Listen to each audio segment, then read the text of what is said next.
So who here is a fan of comedy shows? I sure as hell am. It's always a good time to get out with the friends, family, just have a good time out. Now, comedians are naturally sometimes controversial. Some of their stuff, they mess around and get on people's nerves. But today we have a comedian who is suggesting that every single year, the citizens go up against the government and they have some kind of armed standoff. Yes, you heard that right. So why don't we just watch this and we'll kind of break it down, because it's just my favorite when people like this guy, you'll know when you see him, use the government as like a bragging point. Like, oh yeah, dude, you can't do anything to the government. Oh, you think you could go up against the government? Well, I don't know. I mean, China sure can. So what's your question? Anyways, let's watch this. Yeah, my problem with guns is I don't buy either side's arguments completely, right?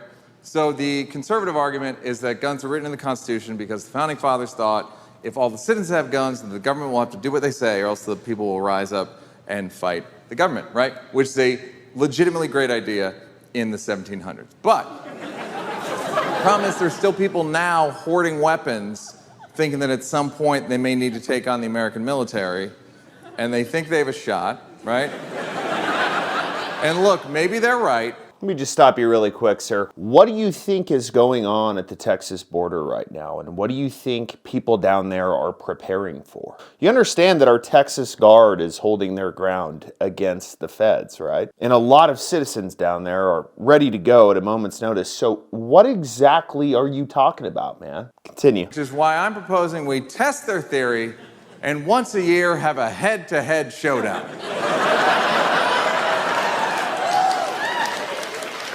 Say 100 members of the NRA versus, I don't know, 2 members of the military. Broadcasted on Fox Christmas Day. Like, Merry Christmas and welcome to the 2022 NRA Military Showdown.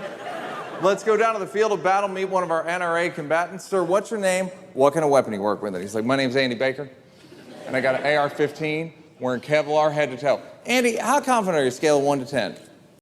A million. Oh, that's good fun. How about this? I'll up you one. How about the government stops trying to regulate everything that citizens can own, and then we can do that, right? Meaning citizens can buy F-18s. Meaning citizens can have any weapon that can be made in the world, right? Because right now, if you take 100 people, 100 armed U.S. citizens versus 100 military. You know what would happen? The 100 military guys are going to be sitting in some bunker somewhere operating a drone. So yes, in a situation like that, there would be no fight because the military has resources that unfortunately we just can't have. So in order for something like that to happen, like your Super Bowl type of thing, there would have to be a fair playing ground, right? Or someone like you just willing to cheat.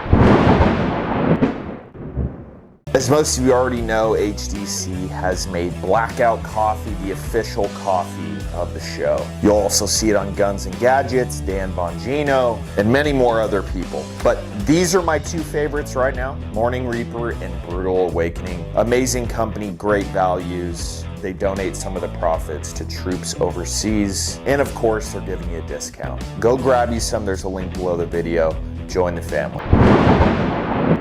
We're gonna check in with the military real quick, and they cut to one guy by himself in a bunker, and he's like, my name's Staff Sergeant Jeremiah Walker. And they're like, Jeremiah, what kind of weapon you work with? And he's like, look, I don't know if this is fair, but I'm working with a drone.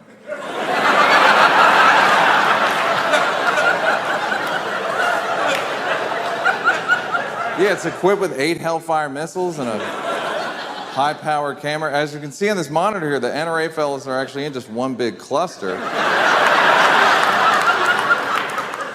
So I'm gonna, we started, all right?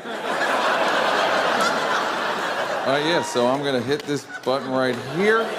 My exact point. I think people miss the whole point of gun ownership, though. Yes, it is unrealistic to say that a militia is taking on the military. The resources are just different. But in situations like the Texas border, the question becomes, will our own military drop Hellfire missiles? What do y'all think would happen if our military started firing on American citizens. I'll tell you the first thing that would happen. Every single American would probably stop paying taxes. So how much longer do you think you can send money to Ukraine and Israel and wherever else, or fund whatever tomfoolery y'all are doing right now? The moment that happens, your taxes, goodbye. If I go to a gas station, I'm not paying tax. Oh, you don't want to sell to me? Okay, no problem. I'll go to somebody on the side of the street. That would be the first thing that would happen. The second thing that would happen is all of the local government, guess what they're doing? They're turning in their badges because they don't want to deal with us. The local government doesn't have the resources that the military has. They have kind of up our alley of resources. Maybe a little bit more, but not much. Do you think they would want to deal with a pissed off town of people that's armed to the teeth? Nope. So when you're talking about, okay, well, military versus the citizens, when you put it like that, let's say just everybody's in a field,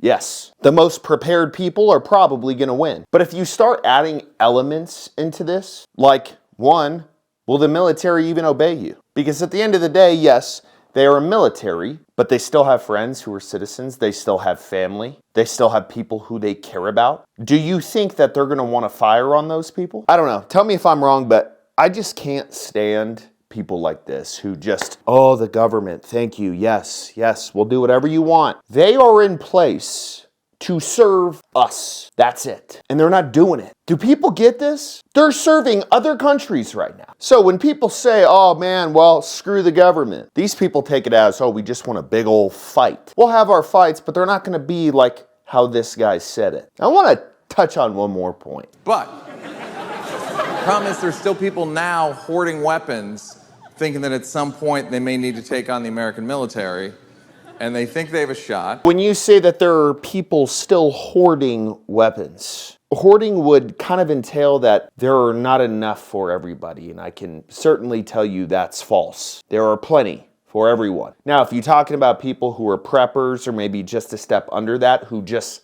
like to be a little bit prepared, there is more to owning firearms than just the detail of what is in the Constitution. What about self-defense? What about a grid down situation where people are coming and try to steal your food? What about trading in a grid down situation? Ammo becomes a currency. Same thing as gold and silver. It's funny, I always love talking to people who are like, oh no, we're good. Nothing will ever happen to the country. Oh, I live in an upscale area, so we're good. Look at what China's doing to the US right now. But it's all fun and games until something actually happens.